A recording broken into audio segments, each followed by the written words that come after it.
الحمد لولیہ والصلاة علی نبی۔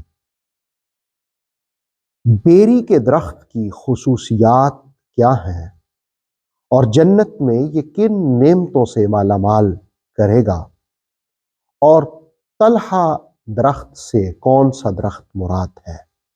سورہ واقعہ کی آیت نمبر 27، 28 اور 29 کے ضمن میں جانتے ہیں۔ ارشاد باری ہے وَأَصْحَابُ الْيَمِينِ، اور داہنے ہاتھ والے۔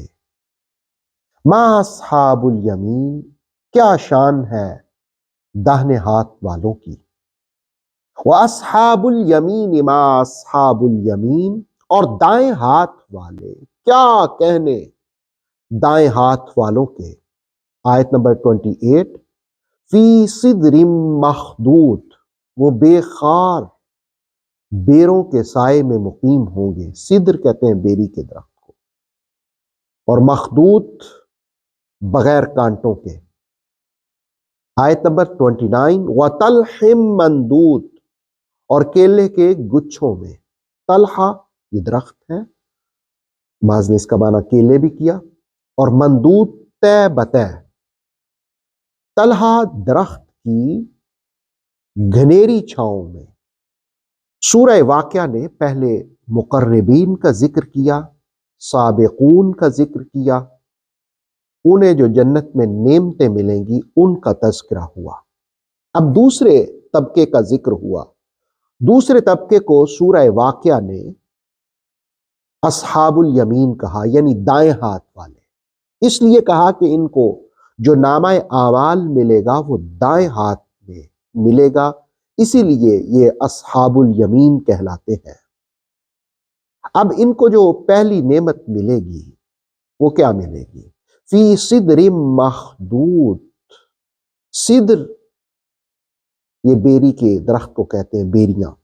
علامہ قرطبی کے حوالے سے تفسیر تبصرہ میں ہے کہ بیری کا جو درخت ہے یہ تناور ہوتا ہے، لمبا ہوتا ہے، شاخوں والا ہوتا ہے، پھل والا ہوتا ہے۔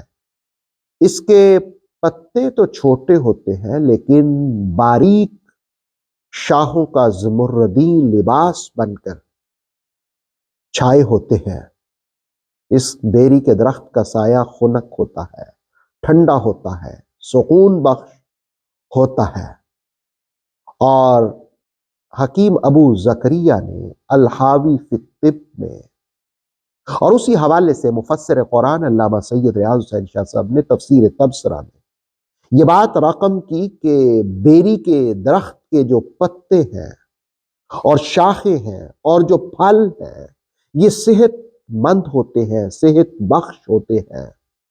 اس کی جو رطوبت ہوتی ہے وہ ڈیٹول کا کام کرتی ہے۔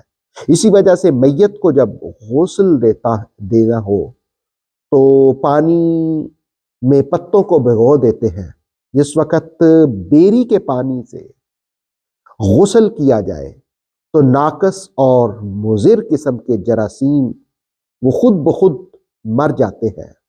اور علامہ اسماعیل حقی تفسیر روح البیان میں لکھتے ہیں کہ اس کا جو پھل ہے وہ کھانے میں تو بڑا لذیذ ہوتا ہے، معدہ صاف کرتا ہے، دماغ کے لیے وہ طاقتور ہوتا ہے، بینائی کو وہ تیز کرتا ہے۔ اور یہ بھی یاد رہے کہ جنت میں جتنے بھی پھل ہوں گے کہا گیا ہے کہ ان کا غلاف نہیں ہوگا۔ اور بیری کا پھل چھوٹا ہوتا ہے لیکن انسان کے لیے غذائیت ہوتی ہے، یہ انسان کو سمارٹ بنانے میں بھی ممد و معاون ہوتا ہے۔